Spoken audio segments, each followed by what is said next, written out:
Okay, we're looking at track number 6. It's a 12-bar minor blues with a 12/8 feel, which is the old doom, doom, doom, ga, doom, boom, boom sort of thing. It starts off with a funny little chord thing, which sounds like this. I'm just going to do it nice and slowly for you.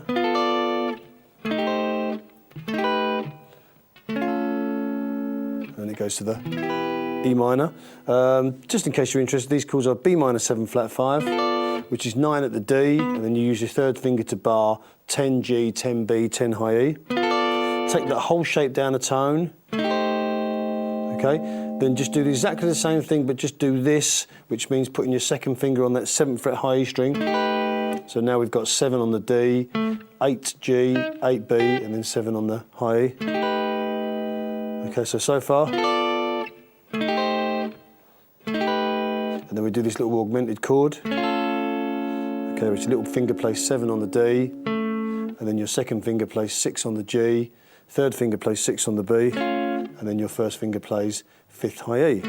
So a little run again, little change there, and then just that augmented, and then it resolves to, and you'll notice that there's a little bass line underneath it which goes B, A, G, F sharp. But don't worry about the bass, just play those chords and that will give you the intro. Okay, now we come to the main part of the song where we play E minor, regular E minor, for 4 bars, okay? And what we're going to do is do some little embellishments, I think like we did on the B minor one, this type of thing.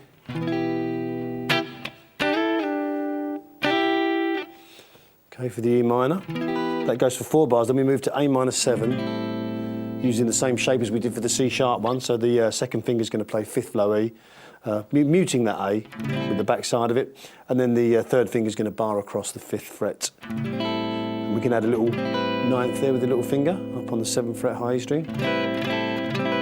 So that's for 2 bars, then back to E minor. Probably seeing similarities between the rhythms now for 2 bars. Then we go up to B minor 7, okay, that's going to be for a bar. We can do that one like we did on B minor before. Down to A minor 7 for a bar. Then E minor for a bar. Then if you care to play it, we have our little run, which we learned right at the start of the tune,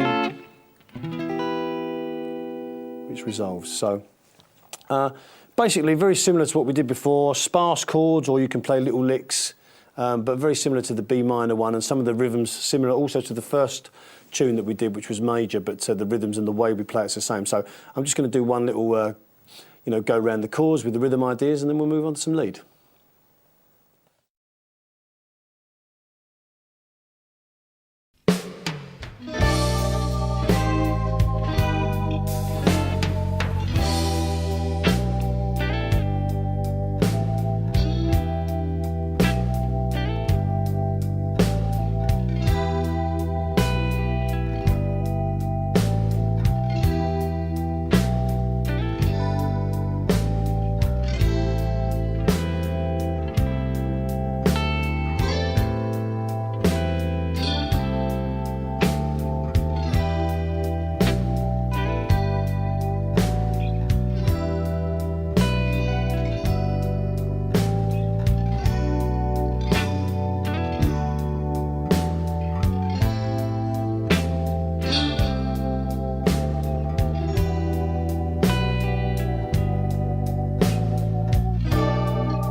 Okay, on this track, we can already sort of draw on some stuff we did before. If you remember, we did the slow B minor blues. I think it was track 3, and we talked about using different pentatonics over different chord shapes. We've basically got E minor, A minor, and B minor here.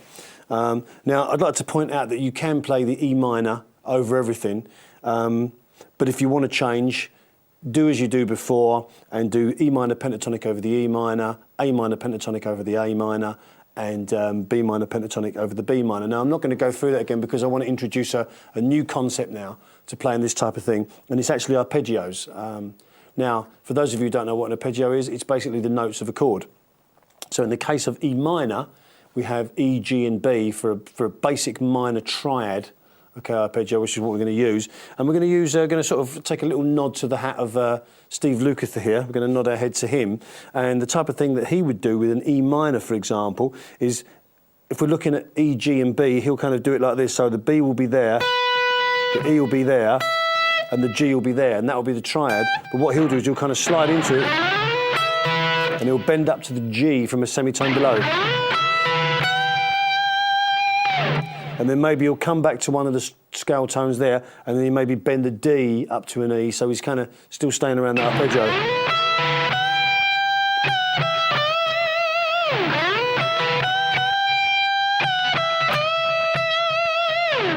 There's loads of these shapes all over the neck, for so you can go and kind of find them. Once you know the notes, basically you just experiment and find them. So I'm going to show you. So bear in mind, every one I show you, translate it into the other two chords. So for A minor, for example.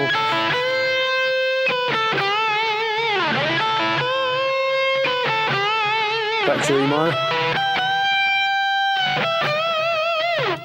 Okay, and obviously the B minor.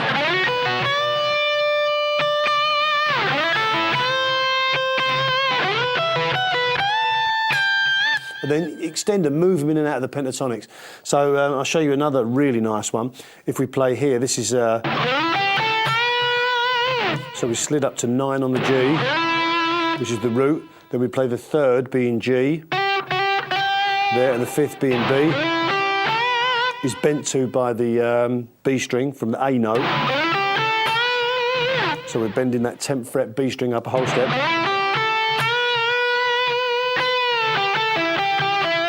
And then I came from that back into a standard blues lick, just playing that slight bend.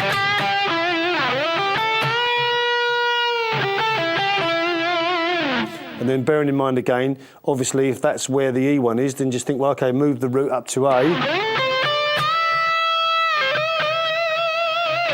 Okay, and then for B.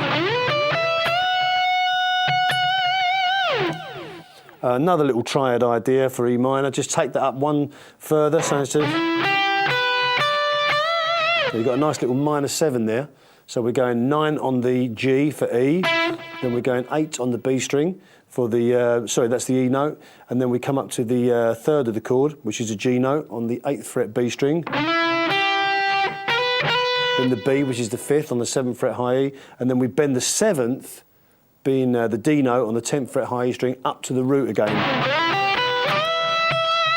Then for A minor, then for B minor. So you can mix, I think we've got 3 there. So we've already got quite a few combinations, and there's obviously lots of others that you can find for yourself. So let's play once around the changes. Trying to use some, every time I'm trying to build a little bit more. So just using some of the stuff that we've done from before, the pentatonic idea that I told you, obviously emotive playing, and try and whack some of these arpeggios in as well. So let's give it a go.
Okay, so just to conclude on that one, remember, use your pentatonics. You can use E minor all the way through if you want to, or you could use a different pentatonic for each of the chords of the progression.